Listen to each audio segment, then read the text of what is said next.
On vous souhaite la bienvenue à ericlatour.com. Dans quelques instants, on vous parle du nouveau site Internet de Compost au Richelieu pour la gestion des ordures, du recyclage, des écocentres et également du compostage. Mais d'abord, parlons de la campagne de vaccination contre la grippe en Montérégie.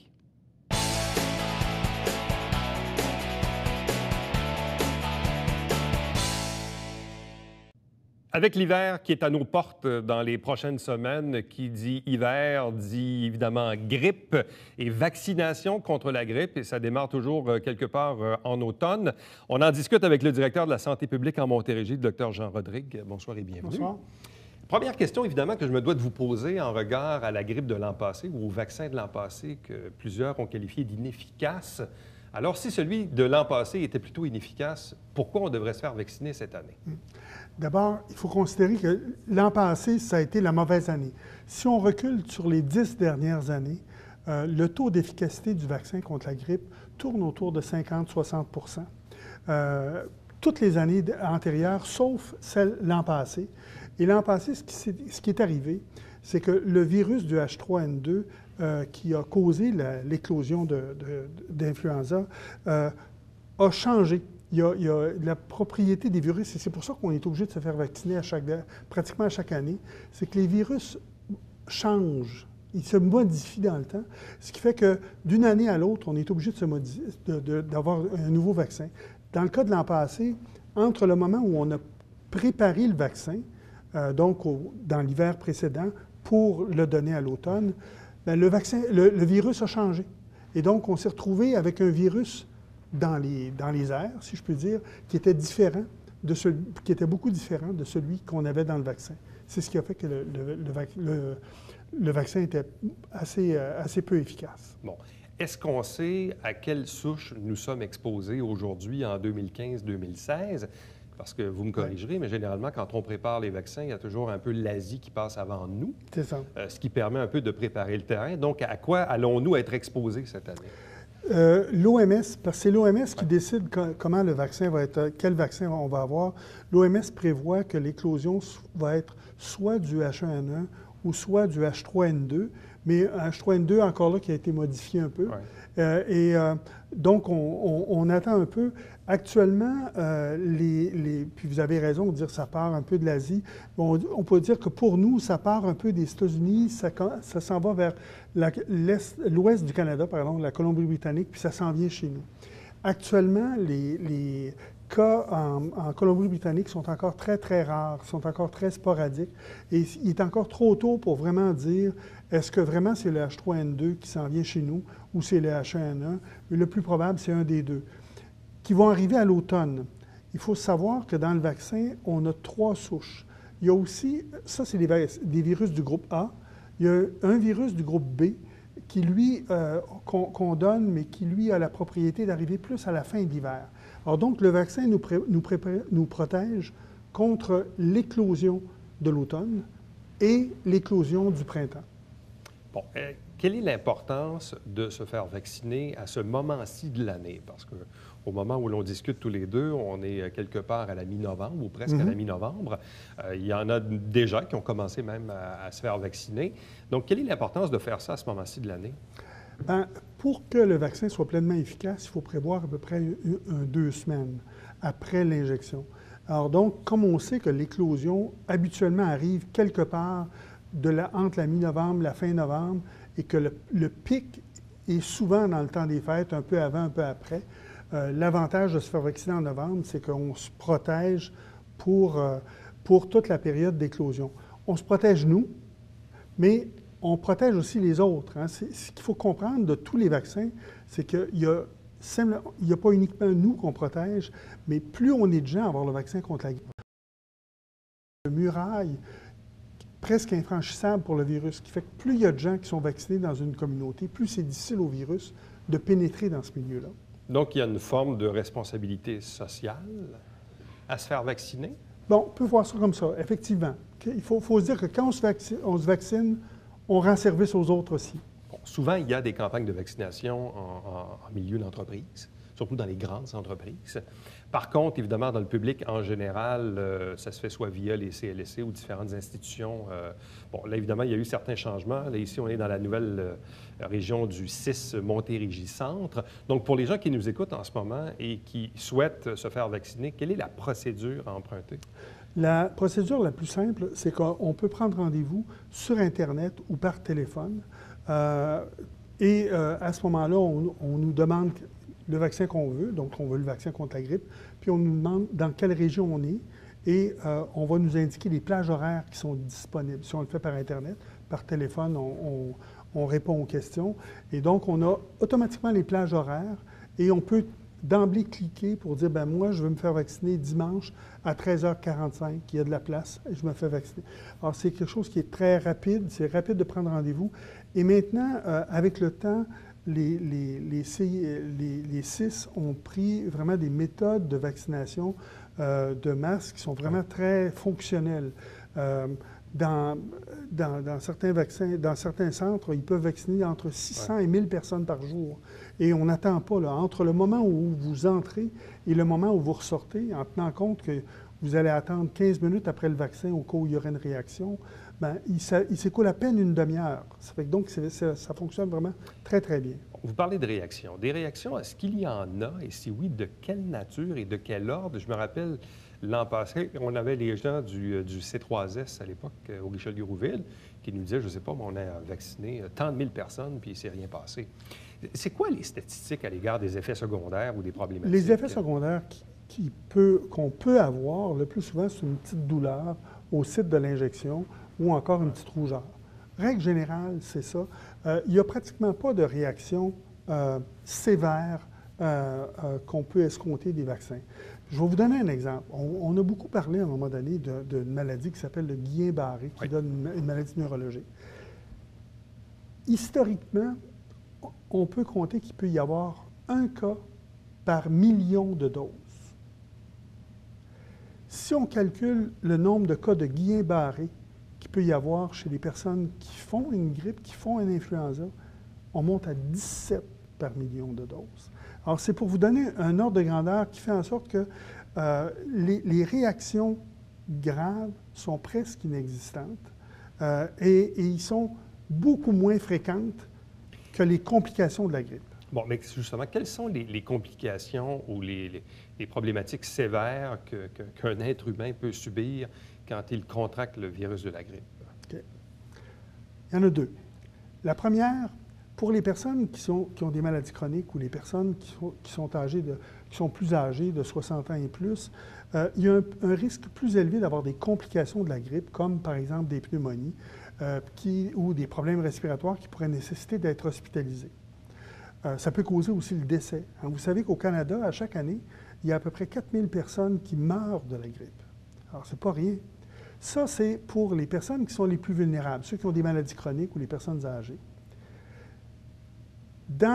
J'imagine que vous, comme moi, on est en santé, et il y a un risque aussi, parce que si on est en santé, mais qu'on a un enfant qui est asthmatique ou qu'on a des parents qu'on voit régulièrement qui ont des maladies chroniques, bien, si on attrape la grippe, on peut leur donner.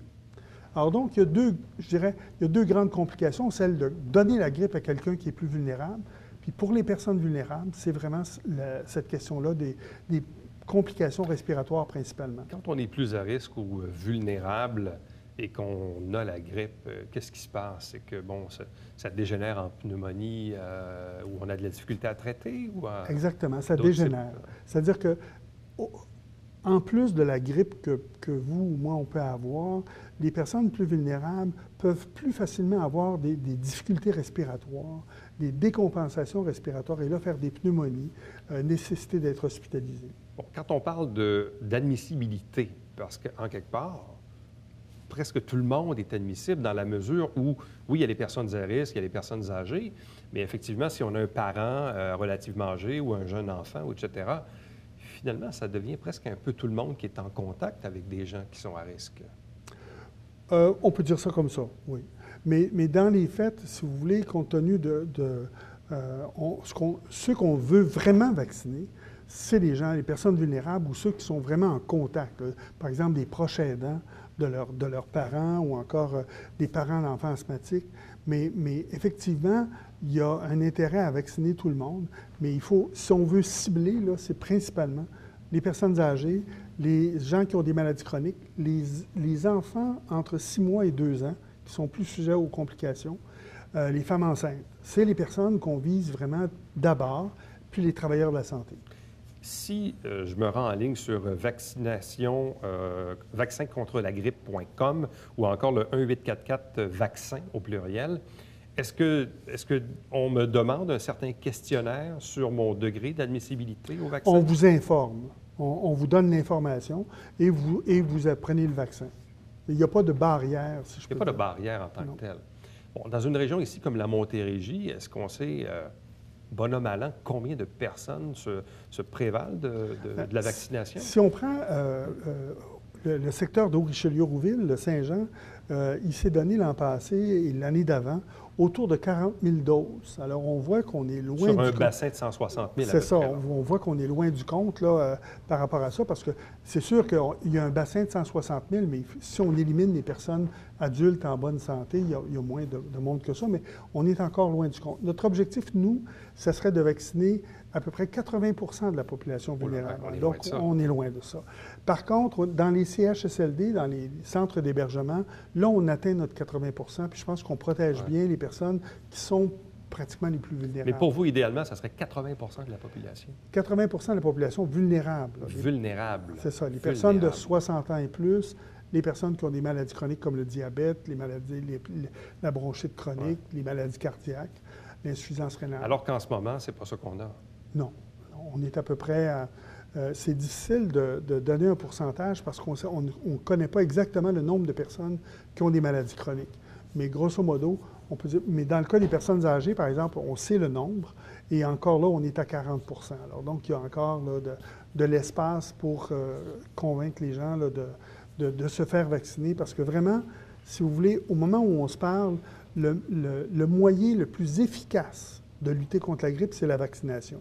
C'est sûr que c'est important de se laver les mains, l'hygiène respiratoire, tout ça, mais ça ne protège pas contre la grippe comme le vaccin protège. Et que répondez-vous à ces grands sceptiques qui voient souvent dans la vaccination une espèce de truc un peu machiavélique de l'industrie, etc., un peu de machination? Qu'est-ce que vous répondez à ces gens-là qui se questionnent, disons? Bien, moi, je pense que c'est normal de se questionner. On est dans un monde où, finalement, il se passe beaucoup de choses. Et c'est parfois difficile de départager l'information qui s'appuie sur des faits, des rumeurs. Et on a eu des exemples dernièrement où toute la communauté scientifique, par exemple, est unanime à dire que le vaccin contre le VPH doit être donné. Et il restera toujours des gens qui vont douter. Alors, moi, je pense que la meilleure arme, c'est de donner toute l'information possible, d'essayer de comprendre pourquoi les gens ne veulent pas se faire vacciner. Et je pense que le vaccin n'est pas obligatoire. Hein? Alors donc, moi, je pense qu'il faut accepter que des fois, les gens ne veulent pas se faire vacciner, mais on a une responsabilité de leur donner le plus d'informations possible là-dessus. www.vaccincontrelagrippe.com ou encore le 1844 vaccin au pluriel, Dr. Jean Rodrigue. Merci beaucoup. C'était un plaisir. Bonsoir. Restez avec nous puisqu'au retour dans cette même émission, on vous parle du nouveau site Internet de Compo au Richelieu.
Dans la vie d'un citoyen, la gestion des ordures et le recyclage, hein, ça fait partie de notre quotidien, puis à chaque semaine, puis ainsi de suite. Et aujourd'hui, puis des fois, on va aux éco-centres aussi déposer des gros morceaux. Et on a souvent des questions à savoir comment ça fonctionne, puis les collectes sont à quelle heure, puis à quel moment. Puis là, on vient de tomber aux 2 semaines pour les ordures, puis l'horaire des éco-centres. Compo Richelieu, qui gère et qui fait cette gestion, évidemment, ici sur le territoire, vient de mettre en ligne son nouveau site Internet. On est à l'époque maintenant où on s'informe beaucoup à partir de ça, compo.qc.ca. 2 invités pour en parler. D'abord, la directrice générale de Compo Richelieu, Isabelle Deschênes. Bonsoir. Bonsoir. C'est Néloucet qui s'occupe des communications. Bonsoir. Et bienvenue. Bienvenue. Qu'est-ce que ça représente pour une organisation, la mise en ligne ou la mise à jour, disons, de son site Internet? Pour ma part, c'est super excitant. Beau projet. Beaucoup de fierté là-dedans. Dans le fond, ce qu'on voulait, c'est répondre un peu à la demande des citoyens qui nous communiquaient depuis quelque temps que ce n'était pas toujours évident de retrouver la bonne information sur le site. Où est-ce qu'on va au niveau de qu'est-ce qu'on fait avec quelle matière, nos heures d'ouverture, la séquence des collectes au niveau des calendriers.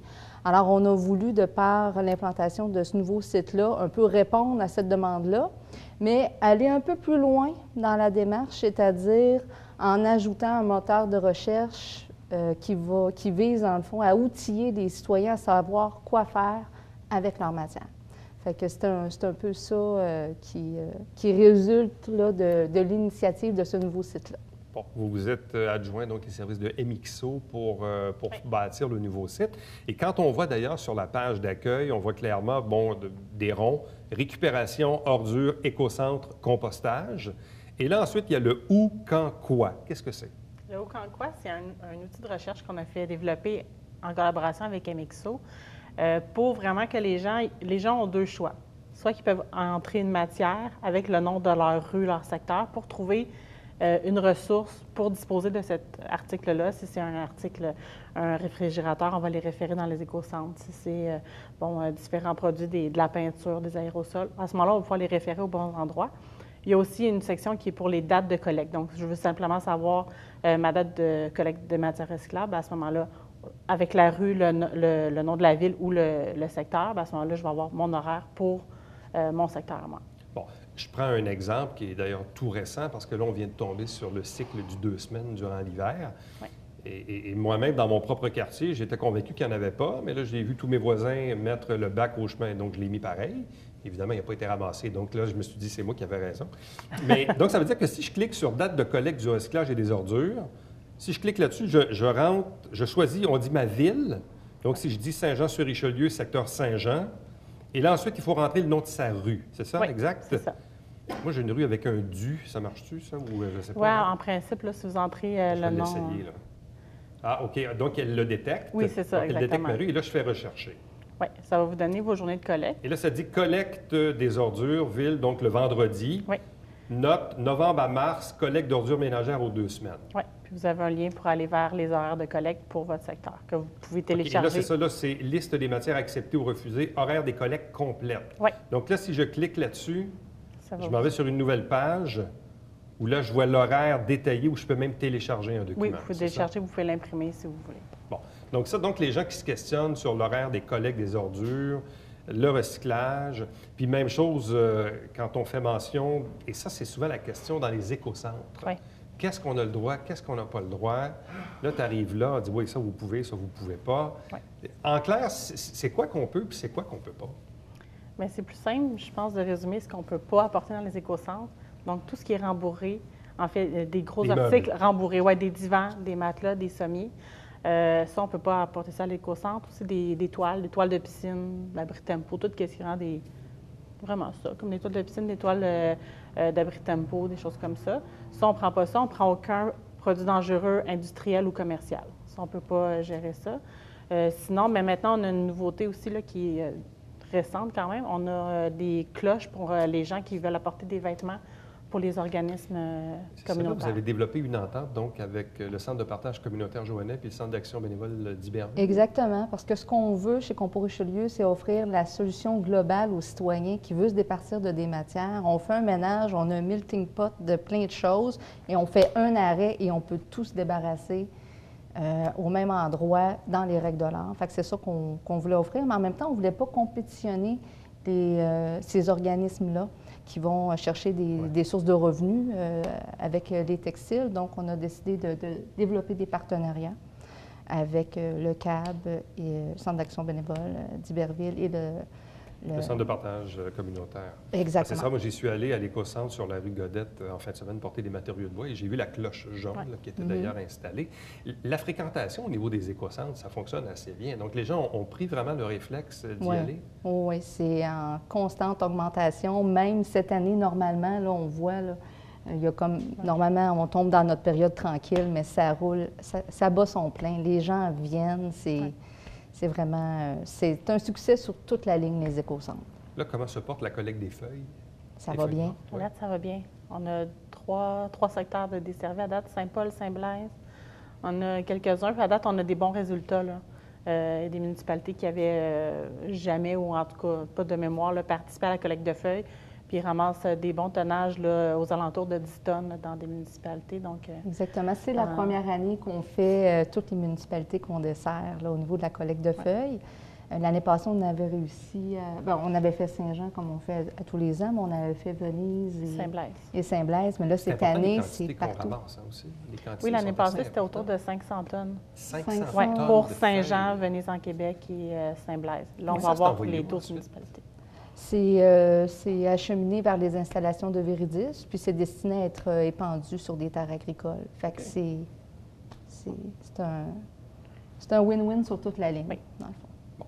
Si on revient à l'outil en tant que tel, donc récupération, ordures, éco-centre, compostage, où, quand, quoi, trouver une matière à me débarrasser et savoir comment en disposer, les dates de collecte. Et là, justement, on fait référence à la collecte des feuilles d'automne. Vous parlez de l'horaire d'hiver de l'éco-centre Lacolle, qui est peut-être différent de celui de la rue Godette? Oui, entre le mois la même période que notre collecte aux 2 semaines, de début novembre, fin mars, il est ouvert 2 jours par semaine, le vendredi et le samedi. Le reste de l'année, c'est 4 jours. Bon. Là, vous avez évidemment comme un fil de nouvelles. Donc, l'actualité, on fait référence aux boîtes de vêtements. Et vous avez aussi un service aux entreprises. Qu'est-ce que c'est? Oui, mais là, c'est plutôt la section des entreprises qu'on est très content, encore une fois. Je pense que j'arrête pas de dire qu'on est content, mais on est vraiment fiers de notre site Internet. On le trouve beau, l'information est claire. Tout est là. Je pense que les citoyens, ça va être facile pour eux d'aller chercher l'information dont ils ont besoin. Et en plus, on a une nouveauté, la section entreprises, parce qu'on sait que chez Compo Richelieu, on ne les dessert pas chez nous, les entreprises, ou du moins pas au niveau de la collecte des ordures et de la récupération. On les dessert un petit peu au niveau des éco-centres, mais quand même, on tend à vouloir les prendre sous notre aile, à plutôt leur donner de l'information, les sensibiliser, parce que on ne s'en cachera pas, ce milieu-là génère énormément. Ben oui, c'est clair. Donc, il faut aller les chercher, les inciter, eux aussi, à prendre part, à poser des gestes verts, à gérer adéquatement, eux aussi, leur matière résiduelle. Fait Parce qu'on qu'on parle de essayé milieu de la construction, milieu administratif, milieu agricole, milieu scolaire. Oui, on a touché à ces 4 secteurs-là. Il y aurait place à en ajouter d'autres. Mais c'était juste de faire germer un petit peu dans l'esprit d'entrepreneurs de la région qu'eux aussi, ils peuvent se démarquer en posant des gestes. Puis chez Compo Richelieu, on est convaincu que un déchet pour une entreprise peut devenir une matière première pour une autre. Fait qu'on veut, au fil du temps, devenir un peu une courroie de transmission entre diverses entreprises pour amener cette gestion-là des matières résiduelles à un autre niveau. Fait que c'est un peu ça qu'on a essayé de faire naître sur ce nouveau site-là. Bon, est-ce que même le site qui était là précédemment, ça fait quand même plusieurs années, vous êtes sur Internet, évidemment, mais est-ce que votre degré de fréquentation en termes de visiteurs uniques, de pages vues, est-ce que c'était quand même un site qui était déjà fortement consulté? On n'avait pas vraiment des données là-dessus. On en entendait parler juste quand les gens ne trouvaient pas l'information. Oui, il faut dire que notre site datait de plus de 10 ans. Là. On parle le site a été fait en 2001. Donc, on essayait de toujours mettre... oui, ça se voyait aussi plus récemment. Là. Donc, je ne sais pas encore, pour le nouveau site, je n'ai pas encore les données, mais je vois, parce qu'on a rajouté quand même quelques formulaires de demande là, pour les gens qui veulent avoir des renseignements. Puis je reçois, c'est moi qui les gère, je dois en avoir 3-4 par jour là, qui envoient des des demandes Et d'informations. vous êtes également dans l'univers des médias sociaux avec Oui. Facebook, Twitter et même Pinterest. Oui, on s'est ouvert un petit compte Pinterest pour justement essayer de favoriser la réutilisation. Là, on sait l'engouement pour les palettes de bois, les gens qui font plusieurs projets avec ça. Donc, pour donner des idées, autant dans les milieux scolaires que dans le fond, les gens chez eux. Donc, on essaie d'entretenir ça un petit peu pour donner des idées. Là, une fois que les gens recyclent beaucoup à la maison avec les bacs, avec les écocentres, en principe, c'est supposé réduire la quantité des ordures. Éventuellement, on aura le compostage. Puis en même temps, je pense qu'il y a des cibles gouvernementales à atteindre, hein, je pense, assez prochainement. On en est rendu où, là, rapidement, avec le compostage? Bien, avec le compostage, c'est un secret pour personne. Ouais. Il y a plusieurs articles dans les journaux. Là, on travaille fort pour implanter une plateforme de compostage en circuit fermé. Une plateforme en circuit Oui, fermé. c'est ça. Et on est en attente des autorisations pour faire voir Ce qui naître pourrait la nous collecte à mener 3 mois prochainement. Éventuellement, une autre collecte, une collecte de bacs bruns. Exactement. Pour le traitement éventuel de la matière organique. Actuellement, on en gère quand même de la matière organique Ah oui? là, au niveau des copeaux, résidus de pelouse, les feuilles d'automne qui rentrent. Il y a les collectes à la porte, les feuilles d'automne, mais il y en a également un fort volume qui rentre dans les installations des écocentres. Fait qu'on ne part pas de rien. Là. Excusez que la collecte du bac brun, on ne parle pas de 10 ans ou 5 ans, là, on parle de... Oh non, c'est imminent. Là. C'est une question de formalité, puis après ça, se laisser le temps pour la Mais c'est pour construction de bientôt. l'usine. Oui, c'est pour bientôt. Ça s'en Ben, vient, c'est inévitable. À vous deux, merci infiniment. Donc, on invite les gens à aller sur www.compo.qc.ca pour découvrir le nouveau site Internet de Compo Richelieu. Merci beaucoup. Merci. Restez avec nous. Au retour, c'est le Babillard quotidien.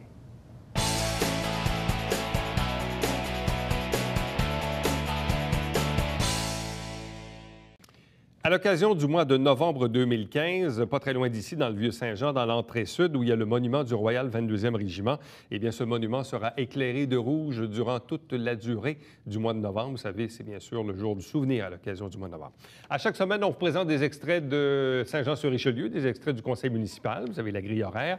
Et ne manquez pas, bien sûr, le Télébingo tous les dimanches matins à 9h30 en direct, avec 3 500 $ en prix, 2 000 $ pour la carte pleine et 30 dépositaires pour acheter vos livrets un peu partout sur le territoire. À demain. Bye-bye.